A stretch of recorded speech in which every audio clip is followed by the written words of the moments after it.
সংখ্যক রাজনৈতিক মহল অত্যন্ত পরিকল্পিতভাবে নির্বাচনকে বানচাল করার জন্য, নির্বাচনকে ব্যাহত করার জন্য নিত্য নতুন দাবি তুলে তুলেছে। তারা অত্যন্ত সচেতনভাবে চেষ্টা করছে যে এই যারা গণতন্ত্রের পক্ষের শক্তি তারা যেন আসতে না পারে।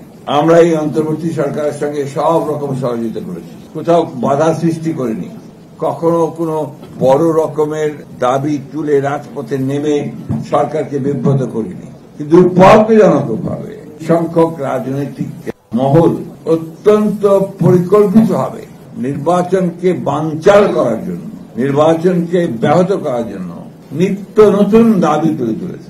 এমন এমন দাবি তুলছে যে আসলে বাংলাদেশের মানুষেরা পরিচিতই না।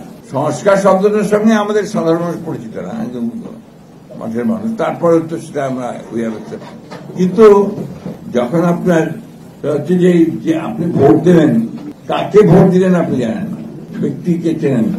একটা মহল তারা অত্যন্ত সচেতনভাবে চেষ্টা করছে যে এই যারা গণতন্ত্রের পক্ষের শক্তি তারা যেন আসতে না পারে।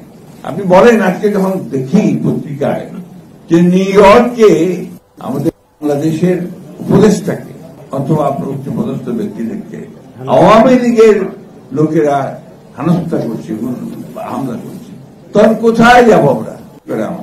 আমরা যখন আজকে একটা পত্রিকায় সকালবেলা উঠে দেখলাম বিরাট করে ব্লক করে খবর বেরিয়েছে যে একজন ব্যক্তি যিনি বাংলাদেশে বিখ্যাত ব্যাংক লুটের জন্য তিনি ২৫০০ কোটি টাকা দিয়ে দিয়েছেন হাসিনাকে। আমি টাকা করি না, এই সালন দিল্লিতে বসে তিনি ২৫০০ কোটি টাকা ইতিমধ্যে দিয়ে দিয়েছেন এবং পরিকল্পনা করেছেন যে কিভাবে ওই টাকাকে ব্যবহার করে তারা বাংলাদেশে নির্বাচন বন্ধ করবে এবং হাসিনাকে আবার দেশে ফিরিয়ে আনবে।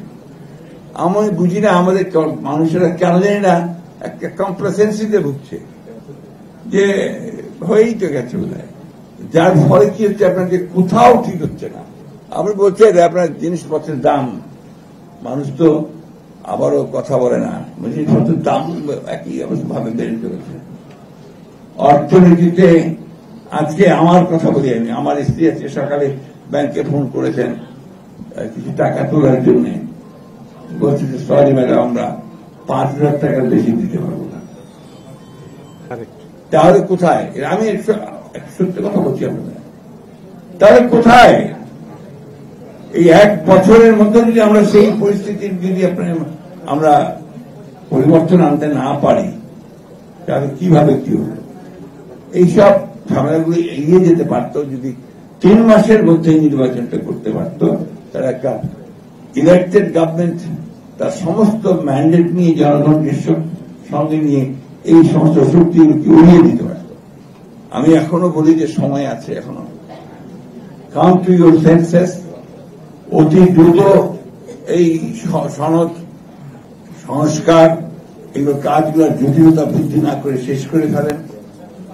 অতি দ্রুত নির্বাচনের ব্যবস্থা ঘোষণা দিয়েছেন, সেটার চূড়ান্ত ব্যবস্থা নিন।